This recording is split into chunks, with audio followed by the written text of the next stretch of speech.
of the humanities. So we started with some weekend programs on topics like art appreciation and Carnatic music and so on. Then in 2014, we launched, along with Sangam House, this initiative to invite two writers to spend 4 to 6 weeks around this time of year, January to March, as writers in residence at CMI.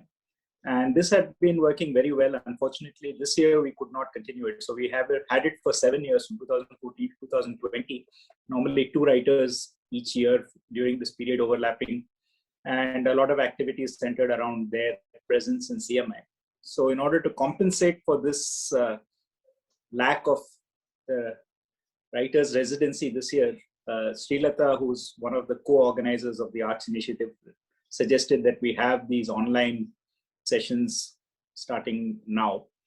So with that background, I invite Srilata to introduce our speaker for today, the first of new online seminars of the Arts Initiative.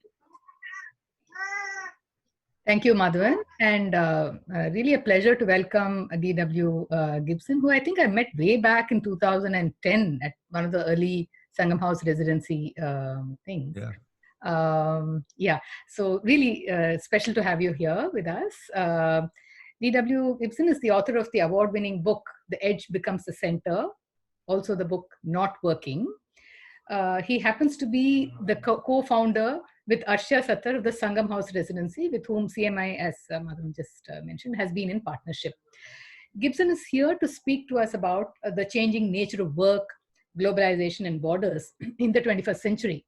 And something I'm sure all of us are keen to hear about because it is of us and about us in so many ways.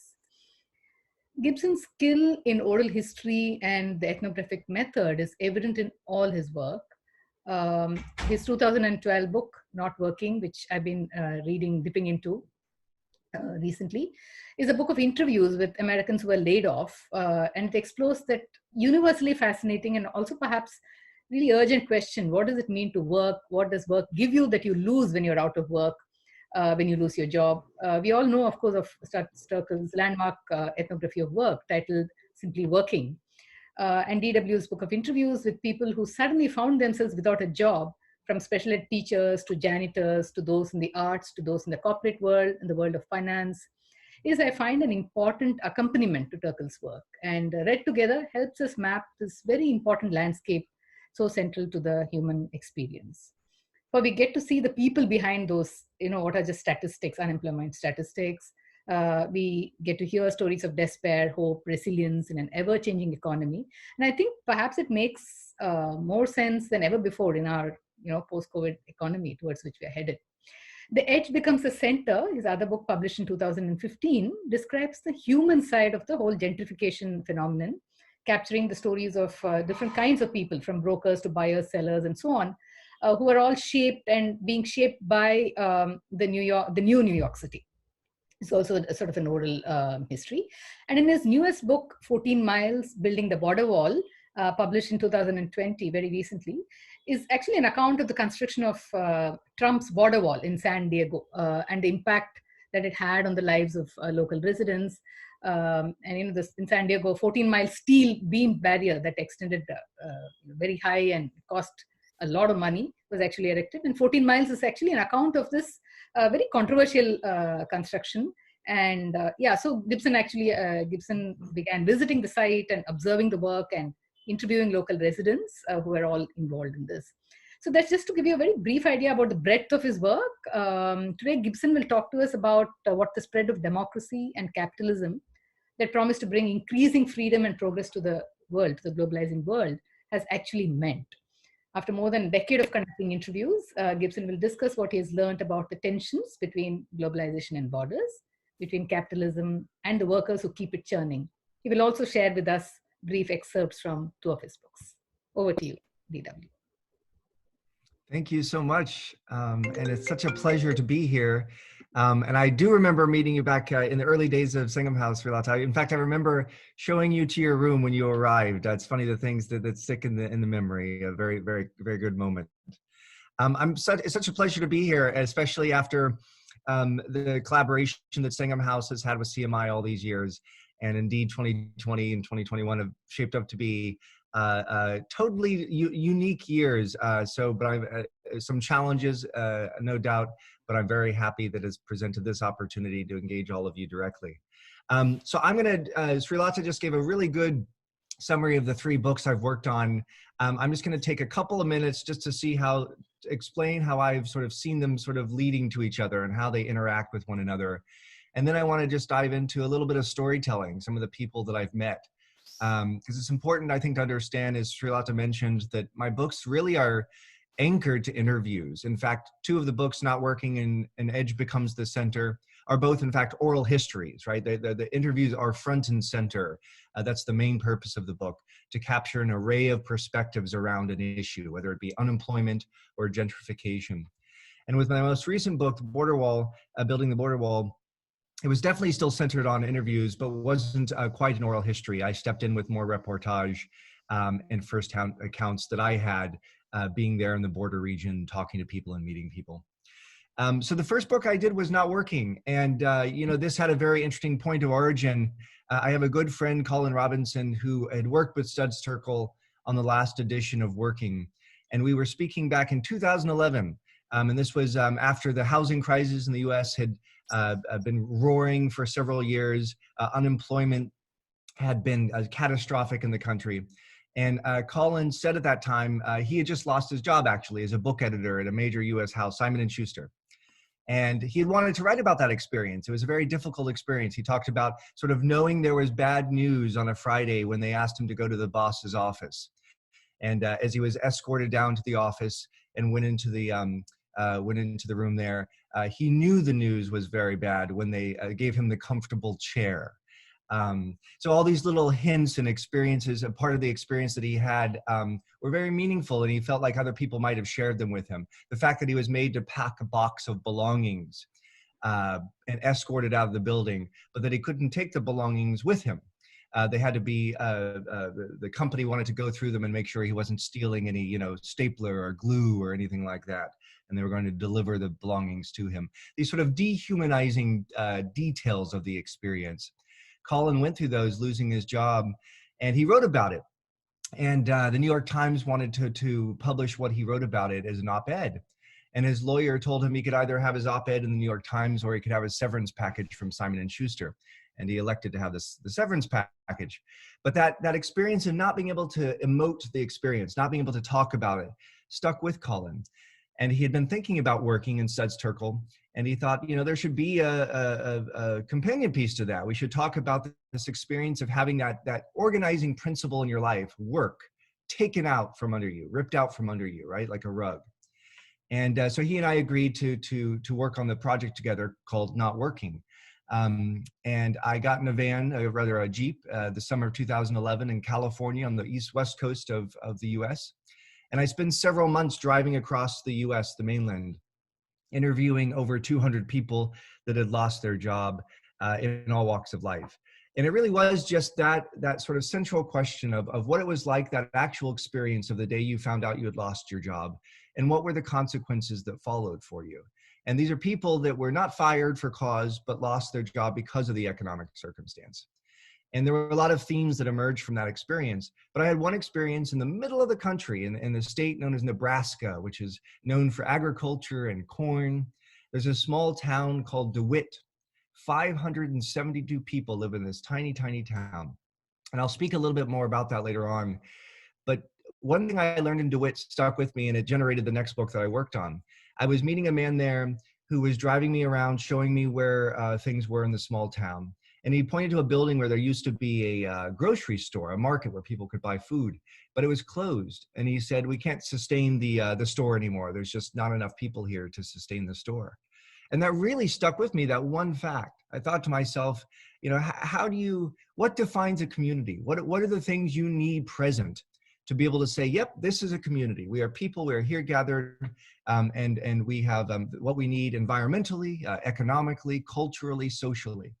Because I thought that a grocery store might be a part of that experience. And so I got thinking about those building blocks. What are those building blocks, and what are they in every community, whether it's a small town in the middle of a rural setting, or whether it's New York City or Los Angeles or Mumbai, a big city, right? What are the building blocks to make that community healthy in those terms, in economic terms, environmental terms, social terms, cultural terms? And so that led to my second book, The Edge Becomes the Center. I'd been living in New York City at that point for about 15 years. And I experienced a lot of different neighborhoods, a lot of different relationships in that city. And I wanted to explore how a bunch of money coming to town was changing New York. You know, gentrification is a tricky word, and a lot of people define it on their own terms. It's really actually sort of more of a bucket of a lot of different issues, I think. But really what it is, at the end of the day, is this phenomenon of all of the changes that come to a community when a bunch of money rolls into town. So I talked to everyone from, as Srilata mentioned, tenants and landlords, politicians. I talked to drug dealers and squatters, anyone who had been in the city for years and had perspective on how the city had changed in recent decades with a flow of money coming into New York City. Let's say post 9/11. Much of the political will in New York City was always dedicated post 9/11 to building the city back up economically. And so a huge effort to bring cash into the city. And I'll talk a little bit more about that too, in terms of that flow of cash. So I had that experience talking to people about all those changes in New York City. And something kept coming up in so many of those conversations. And it was this phenomenon of the lines we draw that define ourselves, right? Whether it's, this is my part of town and I don't go to that part of town. Or whether it's, this is my side of the street, I don't go to that side of the street, right? Or I hang out with these people, but I don't hang out with these people. We all have all these sort of personal borders we draw in our own lives that help define us. And this was just an observation that had occurred to me over the course of interviewing people for that book on New York City. And that phenomenon became very interesting to me, and I started thinking about it more and researching. And I started thinking about also the different sort of systems in our lives that I saw while I was working on that book, the systems that create violence. I think we think about violence in sort of brute force ways, right? Physical violence. But what I was seeing as I was examining gentrification is systemic violence, right? The violence that comes with capitalism, the violence that can come with democracy even, right? And so I was thinking about that violence, and I was thinking about these lines we draw that define ourselves. And so that sort of led me down this winding road to look at migration, right? And I mean migration in a broad sense, because I saw migration within New York City, people being forced out of a community they had called their own for years or decades because they could no longer afford it, and moving to another community, whether it was somewhere else in New York City or somewhere else in the US. I was thinking about migration beyond national borders, right? We know that there are tens of millions of, latest count I saw yesterday, 70 million people currently displaced by climate issues, right? So people driven out, forced to migrate because of climate, because of political violence, because of cultural conflict. Migration is a part of the human experience, right? So I thought about that in terms of how does that rub up against the idea of drawing lines that define ourselves, right? There seems to be a tension there. And that led to my most recent book, looking at borders in a globalized context. I couldn't help but observe back in 2015 and 16, when I was thinking about this most recent book, all of the tension that was developing in the US with Donald Trump, in the UK with Brexit, and in various other regions of the world, in terms of this tension between borders, politicians and political will, strengthening around the idea of building borders and fortifying borders, but that happening in a landscape where globalization, interconnectedness was also strengthening. So I wanted to look at that tension and see how it was playing out in real time. And a lot of Americans have very certain ideas about borders, and in particular, very certain ideas about the border that we share with Mexico. There are all kinds of complications, right? Some of them are rooted in racist tendencies. Others are rooted in self-preservation, sort of fear of more competition. But I certainly observed that a lot of Americans that live hundreds, if not thousands of miles from a border are operating with sort of more mythological ideas of what a border is. So I wanted to go to the border, go to the place where Trump was starting to build his border wall, and see what it actually looked like on a daily basis. How does the border function on a daily basis for the people who live around it and work around it and build communities around it? So there was always this thread that sort of pulled one book pulled me from one book to the other between these three projects.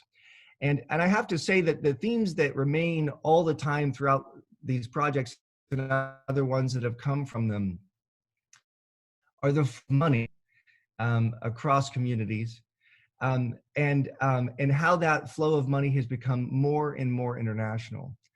And also work keeps coming up again and again, because whether you're trying to build a healthy community or define a nation state or wake up in the morning and have a sense of identity, work is at the center of that, right? Work is an organizing principle for our lives.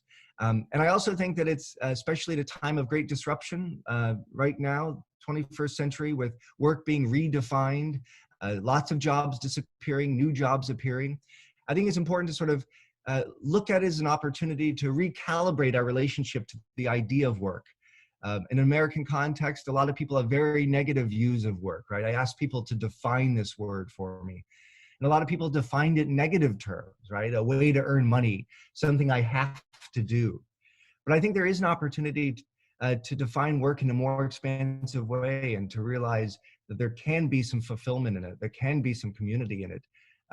I talk to my 7-year-old daughter about this all the time. I try to get her to think about work in this more expansive way, knowing that it's something that you can find fulfillment and some sense of identity in. As one person pointed out to me, you know, the difficulty of losing your job is you wake up in the morning, put on clothes, and you have nowhere to go. And so I think that says it all, right? Losing a job is losing a paycheck, but it's also losing that organizing principle. And that came up again and again, as I looked at borders and as I looked at communities and gentrification. So now that I've given that sort of overview of the three books and how they kind of fit together in those themes, I want to dive into a couple of those themes and tell you a few stories from people I've met working on these books. And one of them was a man in that town that I mentioned to you at the outset of the conversation, in the middle of America, DeWitt, Nebraska. Again, just 572 people. I met a man named Randy Badman. And his last name couldn't belie his personality any more than it does, Badman. Randy Badman. He had worked in a factory for 34 years. And that factory in DeWitt, it manufactured vice grip locking pliers. You've probably seen them or had family members who had them in a toolkit at home. They were manufactured in this small town in Nebraska for generations because a family, a man named Phil Peterson had invented these pliers. He had patented them there, and they had been manufactured in DeWitt, Nebraska for a very long time. Randy worked for the Peterson family at that factory, and he talked about that experience, right? He talked about how the Petersons were the big rich family in town, right? They had all the money and they ran the factory and everyone knew that. But there was a very certain dynamic. Even within that dynamic, there was accountability, right? The Petersons drove down the streets that their employees drove down, right? They went to the supermarket that was once thriving that their employees went to. They went to church with their employees. They had to face their employees, right? And when they, over the years, made difficult decisions about layoffs or changes in the company, or perhaps cuts in pay, or whatever the case may be, with those difficult decisions came the responsibility, the challenge of looking the people in the eye whose lives you had affected with those changes and those decisions. And Randy talked to me about that. That was a very important dynamic, because even though the Petersons had to make very difficult decisions, they had to always look the people in the eye who those decisions were affecting. And so the Peterson family came to a point in the late 90s, at the turn of the century, early 2000s, where they needed to sell the company. And they sold the company to an outfit called American Tool. And American Tool then, several years later, sold the company in 2008 to Rubbermaid. And Rubbermaid then moved manufacturing of the vice grip locking pliers to China. And so the factory was shut down in DeWitt. And so therefore you have only 572 people left. Randy, like I said, had worked there for 34 years. He was in his 60s on the Friday when he got the message that he was going to be laid off and the factory was closing. And on that day he received that news, he received a security escort out of the factory. And I think that's really important. I think that says a lot. The fact that he had been trusted in that place, he had been a manager in that place, and on the day he was let go, he received a security escort out of the factory. That says a lot about that sort of that loss of proximity, right? Where the Peterson family had to look people in the eye. In this case, the executives at Rubbermaid didn't have to look Randy in the eye. He had never met the executives who had made the decision to lay him off and take away his job. And so Randy in his 60s was forced to sort of reconfigure his life and look for another job, and found one about 90 kilometers away, and had to travel back and forth every day to that job because he couldn't afford retirement at that stage. And I think that echoed a lot of experiences that I heard from people over the years. You know, this idea of working for one company for decades is something that, at least for my generation, grandparents and parents held, and is something that has fully gone away, almost fully gone away in the US. So that sense of how you define a job, right? That sense of stability is gone. That sense of community. I spoke to someone who had worked for MetLife Insurance Company, and he talked about how they referred to that company as Mother Met, right? Because at the building where they went to work every day, there was wraparound services, there was childcare, there was a cafeteria, there was a gym where people could exercise. And all of that went away over the years as it became more anonymous, the relationship between the employer and the employee, right? So this loss of proximity is something that again comes up again and again, and something I'm going to tap into as we move forward here, because it's a very important factor as we look at how work has changed and how globalized capitalism has changed work. The bosses don't have to face their employees anymore. One more example, one of the most famous beers in America, right? Budweiser. It was acquired by a Belgian company many years ago. And when they merged those two companies, they laid off a lot of American employees. And I talked to a woman who was a senior official in that company when that merger happened. Ronnie Chambers is her name. And she was made to put together a packet of severance package, all the information that all the employees needed to know when they lost their job, about their rights and so forth. And she was made one day to lay off 200 people. She told 200 people in one day that they had lost their job. Much of it was done over Zoom, actually, and perhaps not Zoom, but a teleconference, talking to people over conference calls. And she did that from the early morning to the evening. She was exhausted emotionally from the experience. She went up to her office, and sitting on her desk was that little packet that she had been handing out all day. She was told at that point that she had lost her job. So I think that really shows this sort of dereliction of duty on the part of employers, right? They made Ronnie do all of the dirty work for her, lay off all of the people that they were getting rid of, and then they told her she was done as well. Again, another example that taps into this anonymity, this growing anonymity, and this lack of proximity between the people who write the paychecks and the people who collect them. Like, a really important theme as we move forward. I saw work coming up again and again as I started talking to people about gentrification. And one project that I did that was related to my book on gentrification is I did an oral history of the homeless shelter system in New York. I talked to people who had lost their housing in the city. And the shocking piece of information that I got from that experience, at least shocking to me, was that the majority of people who lacked housing in New York City when I was working on this project in 2017, the majority of people, 70% of people who don't have housing in New York City at that time, had at least one person in their family who had a job, right? So I think, again, I can speak to an American context. So I'll say in America, a lot of people who have housing think of people who don't have housing as the people that they see out on the streets who are struggling with some sort of addiction, who might be struggling with some sort of mental health issue that they're not receiving any care for. What they don't realize is that many people who they share the subway cars with, the metro cars with, or the taxis with, or the streets with, are people who also lack shelter, who are hustling on their way to work. I met a woman named Denise who's a plumber, and she was working on a new condominium building in Brooklyn. The build itself is the setting the standard for new living in Brooklyn was their tagline. And Denise would go there every morning and she would plumb new apartments. And she she'd be up on 17th, 18th floor, balconies overlooking New York City, beautiful views. And she would just sort of,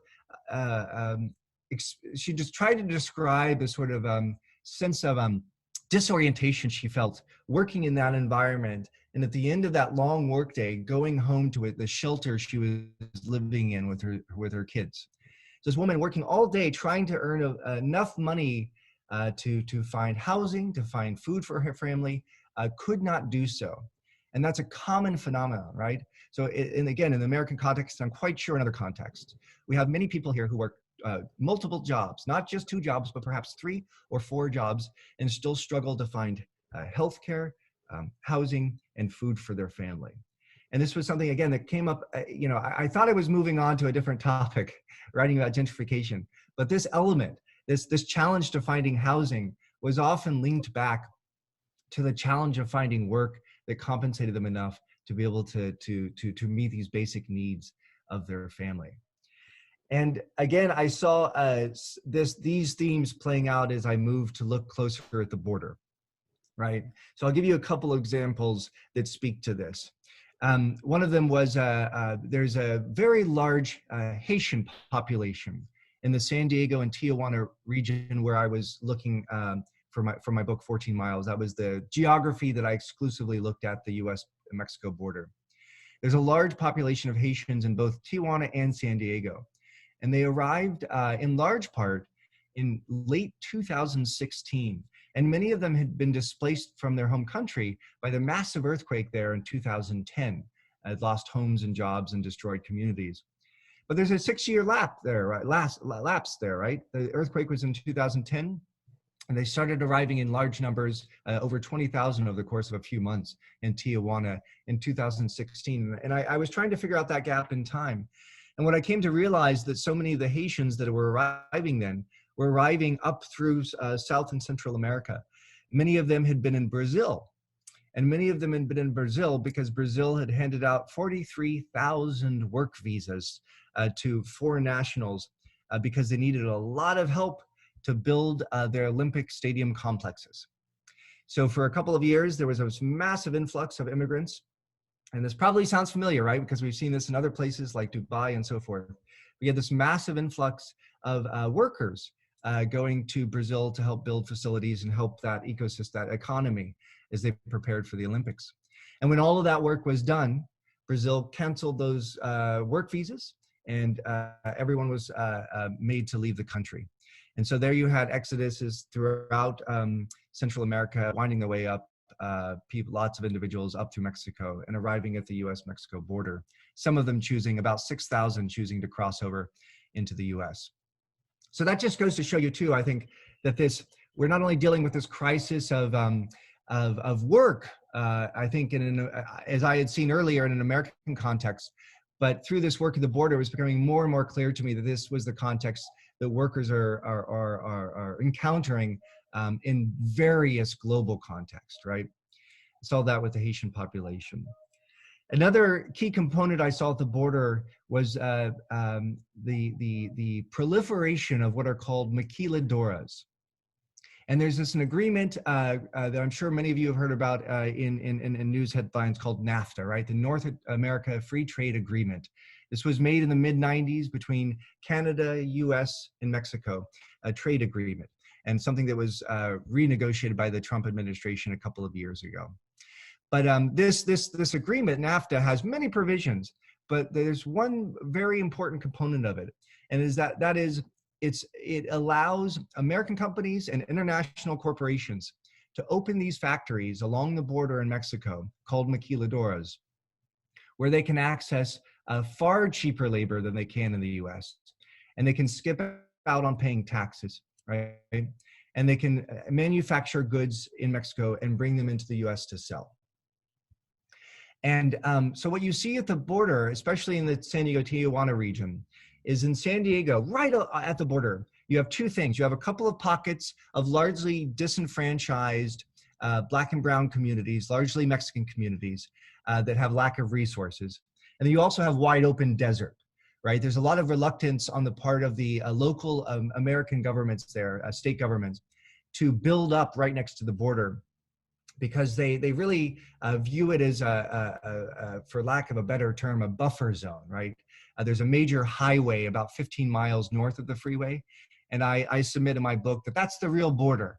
That's the real border because anyone with means, with money, lives north of that freeway, that highway. And anyone who lacks the means to have, again, security in work and security in shelter and food lives below that border, south of that border. That's changing a little bit with gentrification, but that's been the historic dynamic. But in Mexico, you have massive construction right up to the very edge of the border, because you have international conglomerate companies, American and otherwise, that have built massive factories so that they can manufacture their goods far more cheaply than they can in the US, and bring them into the US much more cheaply than they can from places like China. Those stretches of large factories remind me of some of the scenes I've seen in Bangalore that are very familiar to many of you, I'm sure, in terms of international conglomerates building those massive campuses for call centers and so forth. So again, this is something that we can see in different parts of the world, right? This encroachment of international corporations making their presence known in different countries and building a footprint there. And I think this was one of my main takeaways from this project at the border. This idea, this observation really, that products flow so freely across the border, but people do not. And the people who make those products, more pointedly, do not. And I think that's a really important thing to understand. The 14-mile stretch that I was looking at for the border, they were building 8 prototypes of border walls right there. They were sort of it was sort of a beauty contest, if you will, for 8 designs of what a border wall can look like. And they were working on those in 2017, and I was there for that activity. And it was in one patch. It was a very surreal experience. They were lined up right next to each other, 30 feet by 30 feet, right next to each other, like beauty pageant contestants. And it was just about just a few kilometers north of the actual border itself, where there were already 3 separate walls constructed, right? So many walls already existing as Trump was obsessed with the idea of building a border wall. 3 walls already existed in that spot, but they were building these 8 prototypes. They ended up using none of the prototypes to actually build the border walling that they succeeded in building. It was all an exercise in theatrics, really. And I think that that's evidenced by this fact. After they built the 8 prototypes and decided that they weren't going to use them, they very abruptly, one morning in early 2019, tore them all down. They destroyed them in a matter of hours, ripped them up. And in that exact patch of desert where they had built those prototypes, do you know what they've built now, or what they're working on right now, even as we speak in the Zoom session? They are working on a new port of entry, a new border crossing. The irony of that, and here's the important detail, they aren't working on a border crossing that's for pedestrians, for workers who have to get across the border. They're working on a border crossing that's a commercial crossing, that's designed for 18-wheeler trucks that need to bring more products into the US, right? So this fact alone really underscores this truth, that products in the 21st century move so freely across borders, particularly again in American context, which is the context I can speak to. Products move so freely across those borders, but the people who make those products do not. And I think that fact really underscores this reckoning that we have ahead of us, and with the globalization of capitalism, because capitalism has succeeded in globalizing in so many contexts in terms of corporations, again, like I said, getting a footprint in cities like Tijuana and Bangalore and other cities around the world. But the people who work for those companies don't get that freedom, right? And capitalism promises us a lot of things, right? Doesn't it? Capitalism promises us free markets, right? Opportunity, chance to become an entrepreneur, build a fortune, succeed in economic terms, right? And what does capitalism promise the worker? Capitalism makes one promise to the worker. It says you will have an open labor market. You have the freedom to go get the best job you can find, right? That's the promise of capitalism. But the fact is, as capitalism is spread across the globe, that promise has been taken away, right? We don't have freedom of movement, right? So Mexican agricultural workers, Mexican doctors, Indian doctors, Chinese doctors, whatever nationality you want to pin to it, don't have complete freedom of movement to work wherever they want to work, to be hired by whomever they want to be hired by. And even when a country like the US lets foreign workers into the country on certain visas, those workers are forced to stick with that employer that brought them into the US. They can't leave that job for a better job. If they leave that job, they have to leave the country altogether. So that depresses wages, right? And that infringes on that person's liberty, right? That person's ability to find a better job, right? It's a new version of servitude, if you will, right? So there's compensation, of course there's compensation, but there's not freedom of movement, right? It's confined by the corporation that's hired that individual. And this is the reckoning that's ahead of us, I think, is sort of a globalized society, if you will, this lack of freedom of movement for workers. And I think this is the confrontation that we need to consider, particularly as nation states double down on their efforts to divide and conquer, right? With this idea of native-born worker, as we put it in the US, versus immigrant worker, right? American workers are taught to be so afraid of immigrants because they're going to steal your job, right? That's the idea that we're told. I know this is told in other national contexts as well. That's what we're told it again and again. And yet we have this persistent gap in our labor market, right? We always have jobs that can't be filled. And so I think that sort of sense of divide and conquer, I think we need to find ways to look past that and to understand that we're all, whether we want to be or not, against our will, we've been forced into the same situation. We've been forced into the same situation of finding our way in this dysfunctional, globalized labor market. And I'll say, you know, sort of a final remark here in terms of this point. Again, especially in the US context, corporations have been fighting more and more in our legal system for personhood. We had a very infamous case in the US that went to our Supreme Court called Citizens United, where it was found that corporations are allowed to give as much political money as they want to political campaigns because giving political donations is a form of speech. And if we take that freedom of speech away, then that's a bad thing. And it's been decided in the US context that that freedom of speech also applies to corporations, meaning the corporations are people. That's what our legal system has determined. They've granted personhood to corporations. Now, I got to tell you, this makes my head spin around because it comes in an age where we've found more and more ways, as I've just illustrated, to dehumanize the individual. So we're living in an age where corporations have gained personhood, have gained more and more rights, while individuals, while workers have lost more and more rights, right? So this is the imbalance that we need to address. And I can talk about remedies, I can talk about them, but they seem fantastical at this point, right? But I think at some point, we're going to need to graduate to a point where we can consider the possibility of international ID cards, some governing body, cooperation between nation states to allow more freedom of movement for workers across the globe. And I think the thing we're up against is realizing that nation states, and this is what the US has been dealing with, are slow to realize how much power they've already given to corporations, right? The US trying to build a border wall is really sort of a last gasp of air, right? Trying to assert power and authority in the world, in a world where they've already given up so much, where our political system, our government has already given up so much of its power and authority to globalized capitalism. Twitter, Facebook, the executives that run these companies, you've seen from recent headlines, have so much power. And at this point, so much power over our political power. Again, speaking in American context. So that's our reckoning, that sort of power struggle as it plays out between nation states and globalized conglomerates. The worker is left between the two. And I don't have a roadmap for the way forward, but I feel certain that the idea of unionizing, building unions, coming together needs to be reinvented to fit the 21st century in this reckoning with lack of freedom of movement for workers is the reckoning that faces us all. I want to read just a few pages from my book, It Becomes the Center, that I think sort of taps into everything I just said, and then we can sort of open the floor for a few minutes if any of you have questions for me. I'll mention several names in these just 2 pages that I'm going to read to you shortly here. You don't need to know who they are. They're people that readers of the book have become familiar with. These pages are near the end of the book. All that really matters is the quotation that I provide from those individuals. So don't be bothered by unfamiliar names.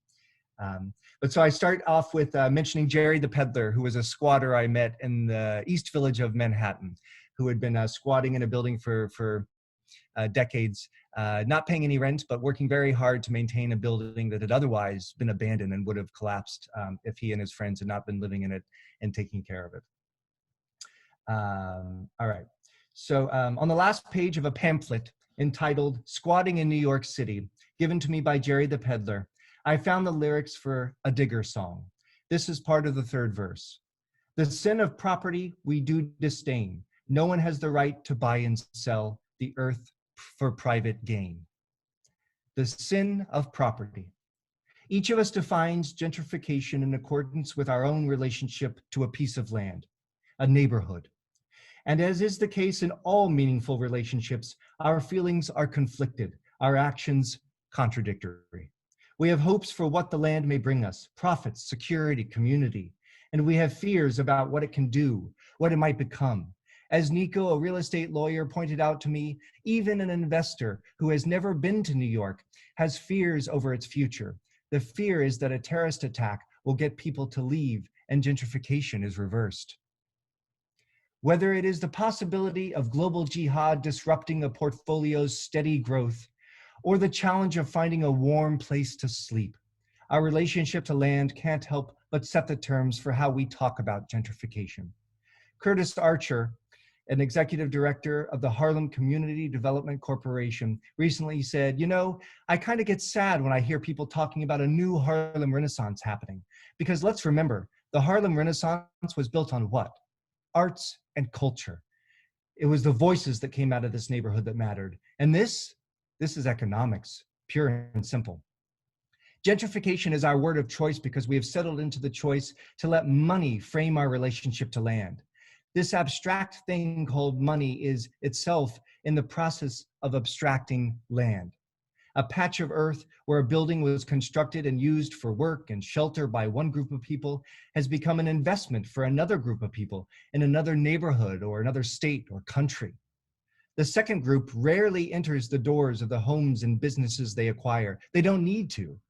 Landowners, individuals, and institutions alike operate in a global economic system that cultivates absentee land ownership, obscuring them from the people who populate their buildings.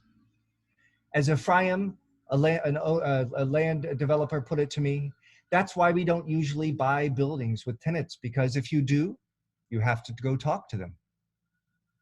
It's not unreasonable to argue that people who spend the most time participating in a neighborhood should also be the people who bring most of the money to that neighborhood. But in this era of steroidal global capitalism, international investment plays the leading role. And the people who spend the most time in a neighborhood and the people who spend the most money there are increasingly discrete groups. As Sia Weaver pointed out, the larger the gap between the people who know about New York City housing and the people who own the buildings, the worse it's going to be for the communities. As I write, Bill de Blasio, the mayor of New York City, is approaching a one-year anniversary since his election. And the New York Times is reporting that the income gap is worse in Manhattan than anywhere else in the country. The top 5% of Manhattan households earn 88 times as much as the poorest 20%. A development company called Extel recently won approval of its plans for a 33-story condominium high-rise at 40 Riverside Boulevard in Manhattan. And they did so the way all big developers win approval for their plans, with the promise to designate a small portion of the available housing units, generally 20%, for low-income earners. In the case of 40 Riverside Boulevard, Extel has made 55 of 219 units available for low-income earners. But in the construction plans, Extel was granted permission for one very important design feature for the building: 2 separate entrances, one for those who live in the low-income units at the back of the building with no views of Riverside Park on the Hudson River, and another for those who have paid market value for their apartment and park and river views. New Yorkers and the media at large now commonly refer to the entrance at the back of the building as the poor door. The de Blasio administration emphasizes that the Extel project had already won preliminary support from the Bloomberg administration, implying that the situation is beyond its control. If the interests of those who spend massive amounts of time in the city are never weighed against the interests of those who spend massive amounts of money in that same city, then New York will not only become hollowed out and demoralized, but also economically unsustainable. The city of Detroit lost 35% of its population over 6 decades. And while the reasons were complex and wholly different from the afflictions facing New York, it's not inconceivable that in an era of globalized gentrification, New York too could shrink away at such a rate. The Motor City did not project vulnerability in the 1950s, and New York City does not project vulnerability now. But with a fading middle class and a swelling population living below the poverty line, if New York does shrink, it will be because the pursuit of capital steamrolled all else. It will be because the idea of property completely seized how we think about land. If the needs and desires of the people who fill the streets and workspaces and apartments do not remain a priority, then this giant tent of ideas and perspectives that is New York City will lose its central post and collapse. New York has always been defined by human interaction and by new iterations of it, even though modern technologies can weaken these interactions. Look up, says Shatiya Sridhar to her neighbors as they put their earbuds into their ears walking down the streets. We still ride the subway, we still walk the street, we still gather at the bar, we still sit or stand or kneel in a house of worship. All of these people and all of these activities continue to provide a certain propulsion. At the risk of quoting a politician, Daniel Squadron might have put it best. The greatest thing about this city is that we have the strongest collection of energy and expertise anywhere in the world. And the idea that New York might not be as diverse as it was when the senator's grandfather arrived at Ellis Island is, in Daniel's words, absolutely unacceptable. And it will mean we lose the city. Endless variations on humanity maintain the city's notorious energy level. It's always spiking in one direction or another. If it's not sucking out your last current of breath and hope with hurdles and malevolence, it is instead charging you with an electric moment, revivifying you in an instant, and you feel yourself upright again, ready to march forward. If the diversity of income and skills and perspectives that allows for those moments of revivification, of exposure and opportunity is trampled underfoot by the hegemony of capital and its insistence on class hegemony, then the transformation of the city will end. The devaluation of land will follow the devaluation of the people who used to call it home. I'm so grateful to all of you for listening to me today, and I'd be happy to take any questions if you have any. Yeah. Thank you, DW, for that wonderfully granular sort of narration of what globalization means to us. There are questions from the audience. Let's take the chat. There's nothing in the chat box, but you can either unmute yourselves or put it up in the chat box. Yes, I have a question for DW. Talking about gentrification, you spoke of how people draw personal borders, dissociate themselves from a broader society. But then sometimes breaking borders and redefining them also contribute to multiculturalism, doesn't it?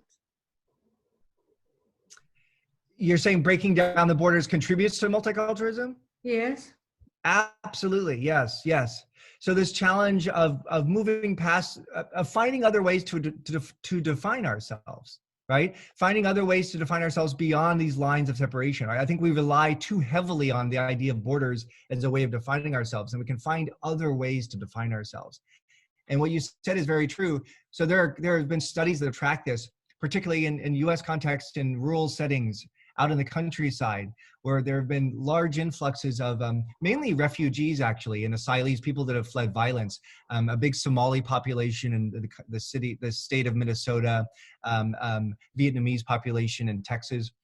And what you find is that when these communities descend upon an existing community, again, in a rural, largely conservative context, in an American town, it's very difficult at first because people are defining themselves by those borders, and they're threatened by that, by people who look differently and by multiculturalism.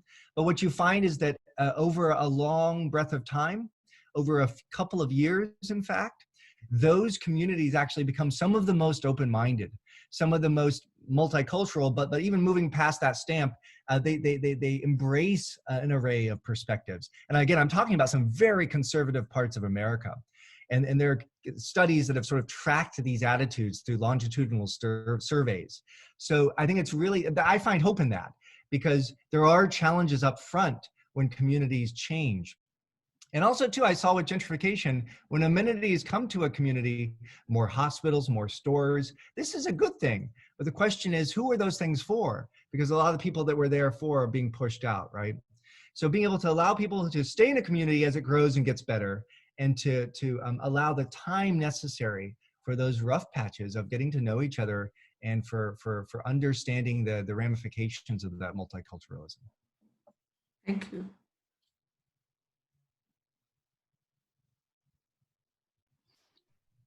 Hi, this is Arshia. Can I make a comment or ask a question? Yes, Arshia. Hi, DW. Of course, I am your forever fan, a great admirer of your work. And I've had the privilege of seeing your books or reading them as they happen. And in not working, one of the things that I remember like being in tears about one night when you were recounting this to me was about the town that lost its zip code. Mm-hmm. Yeah. And what kind of erasure is that? Yeah. Right. No, this march of like global capitalism and all the things that you've pointed out so eloquently over, I mean, your own work has tracked it now for just about 10 years, and starting from not working, which had these incredibly moving personal histories of people who've lost their jobs. But imagine a town losing its zip code. And that's, for me, always been a story that really wraps up everything that you're talking about, even all the way to 14 miles, no? This complete erasure. So do you want to maybe talk a little bit about that? So at least I can indulge my favorite story, if nothing else. No, thank you for bringing that up. That's a really good. So and so that town that Arshia is referencing, it's tremendous. The name of that town, it's extremely ironic. The name of that town is Empire, Nevada, in the state of Nevada. And it was a tiny town where they had a gypsum mine, right? Gypsum for the base ingredient for drywall. And so it was this was actually a very common thing in the US, and again, I'm sure in other contexts, but these tiny towns that show up in the middle of nowhere because of a mine, right, or something like this, because of a natural resource, and nothing else is in that area except for the company that is extracting that resource. So the gypsum company that was extracting that raw good in Nevada desert convinced hundreds at one point, a few thousand people to move out to this new town they created, Empire. They built housing, they built churches, they built a store, and eventually that mine was shut down. And I had arrived in Empire, Nevada, literally, I think it was 2 weeks, but days after the town had officially closed. So wrap your head around this idea of a town closing. They put a chain link fence around it, and they locked the chain link fence. And the zip code for Empire was done away with, as Arshia said, by the Postal Service. So total erasure of this town. And there was one family that was still there. They were running a general store that was off of the road that cut through, and they were hoping to be able to keep going with the general store just based on travelers traveling through the desert and selling them food and beverages, and they eventually had to shut that down as well. But that idea of a company town really captures the 20th century notion of work, right? There was such reciprocity in the relationship between employers and employees. And I'm not trying to over-romanticize it. There was so much strife between unions and employers and companies, so many hard battles for safe working conditions and fair wages.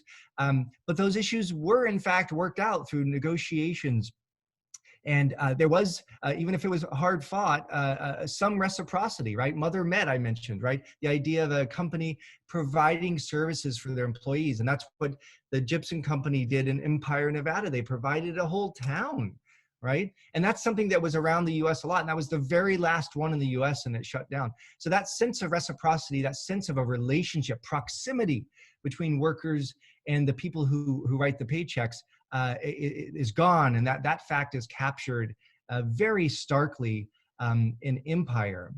And one other point I wanted to circle around to that came to mind as I was doing that reading that taps into this like lack of proximity, which I think is really, really vital and again captured in Empire, is that when you look at the money that's flowing into New York City, and I know this is the case in other cities as well across the country, including the world, including some Indian cities, the money isn't necessarily coming from rich New Yorkers. The money is coming from all around the world, from Swedish pension funds, from Chinese and Russian investors and Indian investors.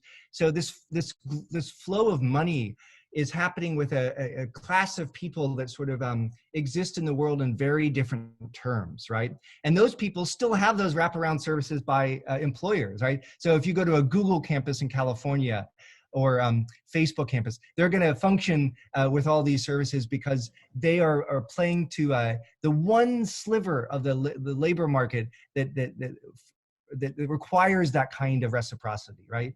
But by and large, work in the 21st century, employers don't feel they have that obligation, and it's more about trying to, in the US, the move is about trying to redefine workers not as employees, which requires employers to give things like health insurance, to give retirement savings plans.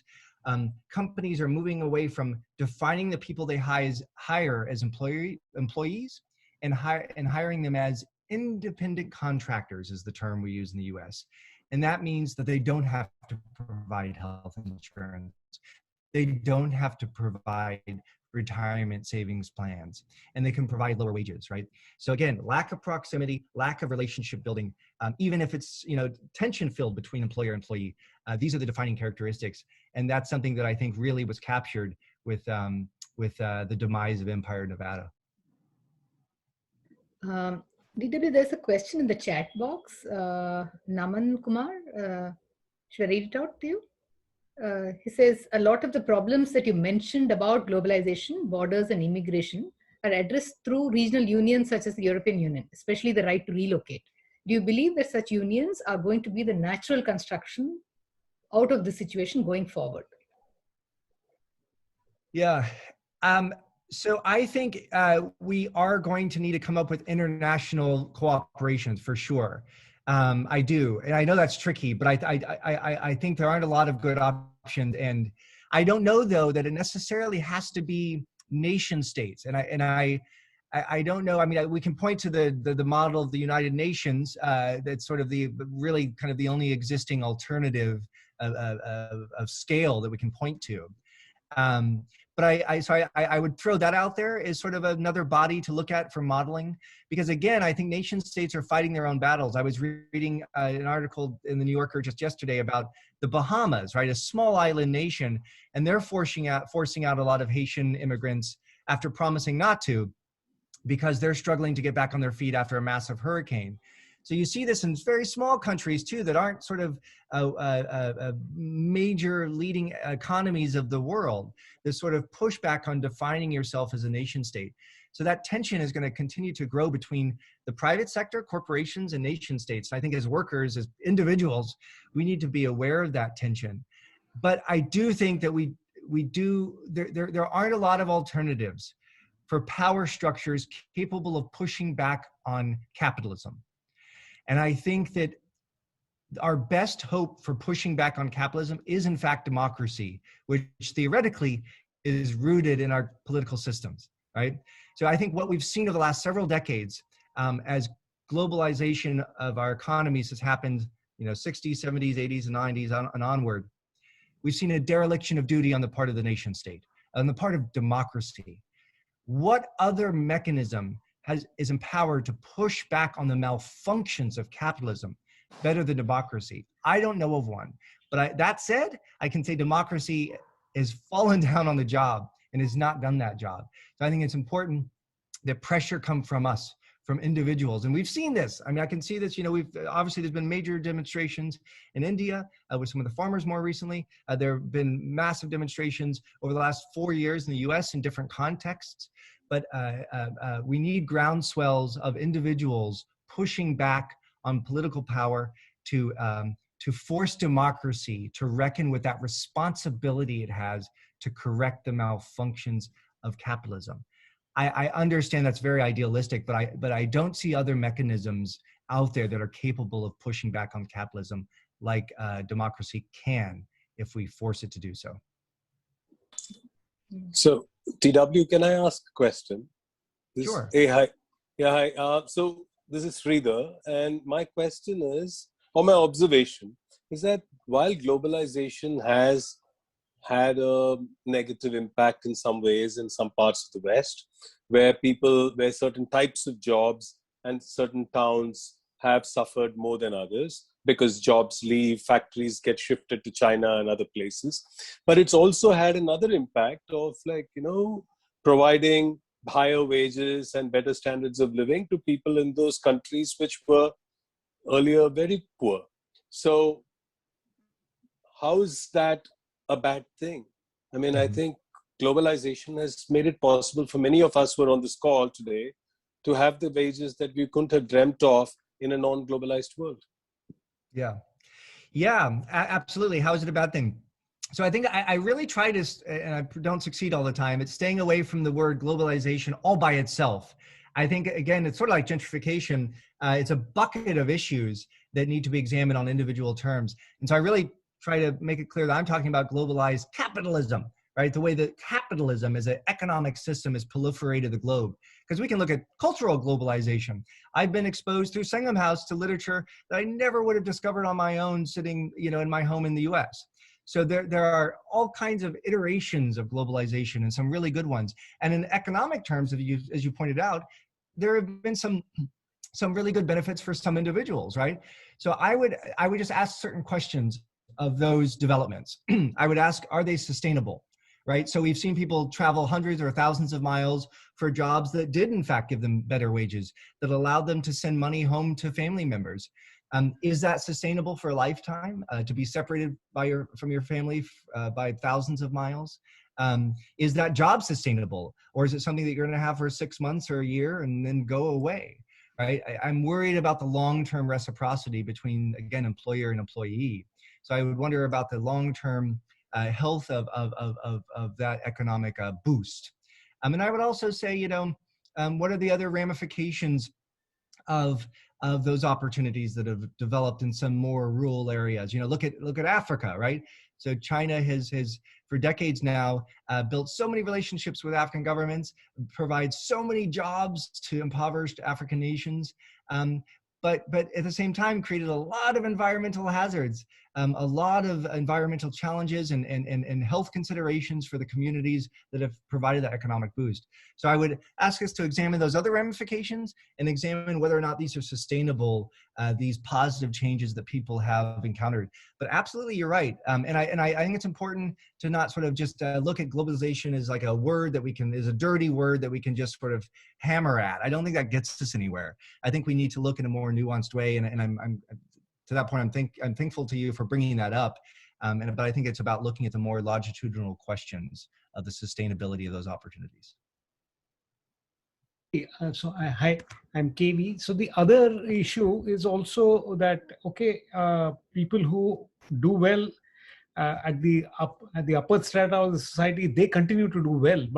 And of course, there are people who moved from the lower income groups also who've gone up. But finally, the kinds of jobs that they actually get, firstly, this is happening continuously in Chennai also, that there are people who were employed as what is it called? The call centers, at various call centers. But now all these call centers have just vanished. Most of them have vanished out of Chennai. There are not too many left. And the few who are left to work in these places don't while they're, it's not very clear to me whether they are the kind of jobs they are currently involved in are sustainable, and whether, it is good for them in the long run. It's not at all clear, because the kind of timings they keep, the kind of everything. It comes as a package, of course. A package of money, but a package of to a large extent bad health also. So it's not clear. Yeah, what a great example you just gave. So we've observed this in the U.S. where some corporations, for customer support, for customer service, which has been rooted in a lot of those call centers, they've moved some of that work back to the U.S. in a very particular context. Again, not opening call centers in the U.S., but hiring, and not hiring employees, but hiring independent contractors, individuals who can, through modern technology, work from their own home. So I've called American companies and to ask for help with a product or whatever more recently, and found that I'm talking to a mother in the state of Minnesota who's taking calls for 2 hours a day to earn extra money. So U.S. corporations and other corporations have seen opportunities to tap into cheaper labor again in the U.S.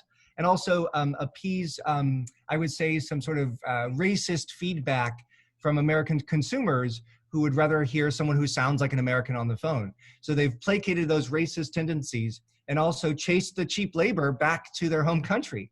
And that reminds me of something I was going to mention earlier that I forgot, but Jack Welch, who was a famous executive, ran General Electric here in the US.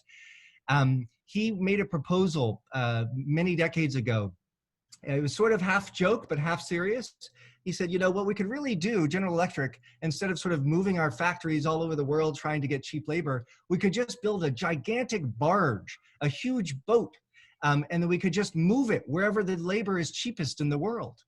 This is an insane notion, right? And I always remember that proposal because I think that to me is so clarifying. And I spoke about divide and conquer. How governments try to pit immigrant workers versus native-born workers. I think we need to understand we're all workers, and that idea that we can just sort of move the opportunities wherever we can find the cheapest workers or the workers we can access for the least amount of money is a crude notion, and it illustrates the fact that we need to understand, again, whether we want to be or not, we're all in the same context of having to defend ourselves as workers that are pushing back on these corporations that are not interested in the reciprocity that we saw in the 20th century. Okay, there's another question in the chat box. Do we have time for this? Just one last question. Yeah, I'm happy to do one more question. Yeah. Yeah. Okay. So this is, I don't know if it's a comment or what. I'll just read it to you. Okay. Aryan, I might be missing the point of the story, but you spoke about the company that went through a series of acquisitions, moved its manufacturing overseas, shut down the original factory. This seems like a classic Malthusian trap where once any company sacrifices the ability to manufacture at home, just an example of a ruthless capitalistic decision all companies have to follow to maintain competitiveness. Reversal of a Malthusian trap requires both perfect coordination and a state where no company in the future takes similar steps. The latter, I believe, could be achieved by policy to some extent. I wanted to ask how the former could be achieved. That is, how could all corporations simultaneously sacrifice competitiveness for employee benefits? Fantastic. I love this question. So in this question, it gives us a good example of how democracy could stand up if it wanted to, put on its fighting gloves, and push back on capitalism. So, you have three stakeholders in any kind of private company, right? So you have management, ownership, people who run the company and are in charge of it. You have workers that do everything in terms of manufacturing product or getting work done. And then you have shareholders, right? This is for public companies, right? People who invest money in that company. So those are the three stakeholders that you have. In the 20th century, you saw ownership orient most of its efforts towards keeping employees happy. But in the 21st century, you see companies angling to keep shareholders happy, right? So that they can return dividends on returns, on investment. So this is something that nation states can do to push back on, right? Create certain standards, right? For valuing employees as much as shareholders, right? So for instance, there's a proposal here now in the US that if a company takes help from the government in terms of fighting bankruptcy, they have to put a certain percentage of the funds they receive from the government toward their employees versus giving them to their shareholders, right? There are certain regulatory mechanisms that government can come up with to have a bigger say in how the company allocates its resources, right? So right now, the companies put all their resources in saving cash on hand. Apple does this, for instance, right? Manufactures phones in China, and they have just billions of dollars in cash, literally cash in the bank, and they give money towards shareholders, right?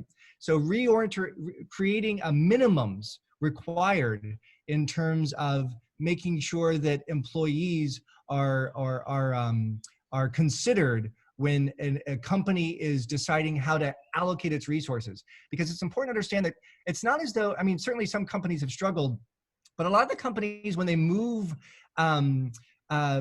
jobs somewhere else to remain competitive, it's not because they're struggling per se. They're trying to increase their profit margins, right? They're trying to increase their profit margins. I'll give one example. I interviewed a lot of journalists who were losing jobs when I was working on Not Working a decade ago. And I interviewed 2 women who worked for Indianapolis Star. And they pointed out that the family that owned that newspaper sold it to a big corporation that owned lots of newspapers called Gannett. And Gannett, when they bought Indianapolis Star, they had 17% profitability. That's a lot of money that they're just putting away every year. A lot of companies operate with far smaller margins. So they were wildly profitable. They could have bought that newspaper and use that profitability to change the newspaper, to grow the newspaper, to provide better salary for the employees that were at that newspaper. But they didn't, right? They shrunk down the newspaper to be a smaller paper, to employ fewer people, and to make it seem more appealing to investors, right? So government has ability to step in those situations and create standards so that employees are considered alongside shareholders. But how do you prevent your competitors from? I mean, I think that is also part of the question, right? So So I think that and again, I want to be careful and not sort of offer up panaceas for every context. Really, only can speak to the American context. But there are ways that the regulatory measures. So, for instance, government could put a cap on the percentage of jobs that can be moved overseas by a company. The government could require certain conditions, financial conditions for a company to move those jobs. The government could tax companies that move the jobs over to other places. And those tax dollars could be used to create other job opportunities for the people who lost their jobs. Right? So there are all kinds of things that government can do, but government has been afraid to do because government at this point has far less power than capitalism does. Democracy has far less power than capitalism has far more power than democracy. So in an American context, our political leaders don't have the will to do the things I'm talking about, at least not all of them, but these things are absolutely possible in terms of creating standards that companies have to abide by before they just fire all their workers and move the labor. Okay, so there are a couple more questions in the... Hi, if there's a little time, I would like to ask one question. Sure. Yeah. So recently there has been a lot of talk about the universal basic income. A lot of giant corporates have been showing support for this idea, providing some basic financial support for people living below the poverty line or who are jobless. And I think India has also done its bit to implement this universal basic income to some level. So what would be your view on this as a model for our current society? Yeah, that's a great question because it really ties into the changing nature of work, right? We're losing a lot of jobs and we're gaining some new jobs in this modern world. There are new jobs that weren't that didn't exist 10 years ago that now exist. So we're gaining some jobs, but we're losing a lot more traditional jobs than we're gaining. And so we have a lot of people that are qualified to work, whether they have the physical strength to do physical work or they have education or whatever it might be, or both, but can't find the opportunities. And I do think this is an interesting idea, this idea of universal income. And it has been tested on small scale in some countries and I think succeeded. I would say that I like it conceptually. But I would like to see some component of it that motivates, if not mandates, but let's say motivates community engagement, right? I would like it because I think that, when I met a lot of people who lost their job, they said, I don't want unemployment benefits. I want a new job. People don't want to just receive money for no reason. They want to earn the money. They want the money to have purpose. So I think if we move to a earned income, universal income model, I'd love to see some component that comes alongside that encourages community involvement, volunteerism, right? Giving your time to a purpose that enriches your life and the lives of the people with whom you share your streets and shops and houses. What that looks like, I don't know. I really don't have a model for that, but I do think that that's the one consideration I would offer up to this idea of basic income. Some mechanism for motivating engagement with each other, so that, because the idea right behind that is that we have time, we have resources that aren't being used. And so I'd like to see that idea of that income motivate us to engage each other and to make community stronger. And again, I don't have a model for that, but that's the consideration I would put forward. But I think it's an intriguing idea and one that we're going to need to look at more and more seriously in the years ahead. And I would be very happy to keep answering questions, but I know that behind me, you're about to see all of my family members start to wake up and start making breakfast and noise like that. So I don't want to make a chaotic. Yeah, it's getting late. It's getting late here also, so I should step in and kind of wind up. So thank you, DW. It's been a fantastic start to this new series that we are kicking off, and so wonderful to have you and really engaging conversation. And as you can see, a number of people also talking back with good questions. So I'm really happy to all of those who joined as well. Thank you for coming.